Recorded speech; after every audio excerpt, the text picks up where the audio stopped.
Yo tout le monde, aujourd'hui on se retrouve pour une nouvelle vidéo. Alors aujourd'hui nous allons faire une vidéo où nous allons différencier Highlight Motion vs KineMaster. Alors je vais vous dire les points positifs et les points négatifs. Sur ce les gars, je vous laisse avec une bonne vidéo. Alors les gars, nous allons commencer avec les points négatifs de KineMaster. Pour le premier point négatif, c'est qu'il n'y a pas beaucoup de fonctionnalités sur KineMaster. Du genre on peut pas ajouter d'ombre sur un objet ou pas de preset comme Highlight Motion. Et un autre point négatif qui ne va pas du tout, que quand on veut mettre une vitesse à 8 fois, il y a tout simplement des gros lags qui se passent. Et j'avoue que c'est ça qui rend chiant le montage. Bref, passons au point positif. Alors pour le premier point positif que je veux donner sur l'application KineMaster, c'est qu'elle est très simple à utiliser pour les débutants, alors que sur Highlight Motion c'est un peu plus dur et même plus complexe à utiliser. C'est exactement comme Sony Vegas et Filmora. Filmora c'est bien plus simple à utiliser, mais Sony Vegas c'est bien plus dur à utiliser. Sur ce les gars, passons tout de suite sur les points négatifs et positifs sur Highlight Motion.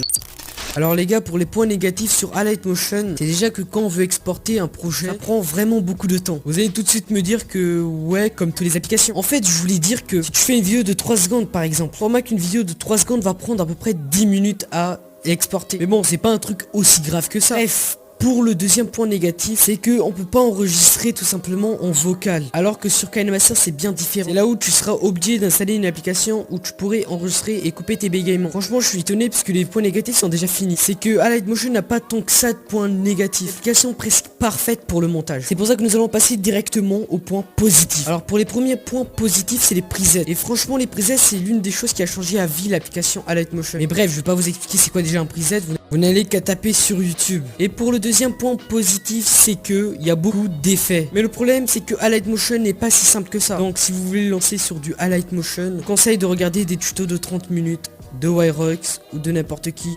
connaît du Highlight Motion. Sinon les gars, c'est la fin de la vidéo, j'espère que ça vous a vraiment plu. Moi franchement j'ai travaillé vraiment dur le montage, ça m'a pris à peu près 7 heures à le faire. Non les gars, moi je vous dis ciao à tous, j'espère que ça vous a vraiment plu.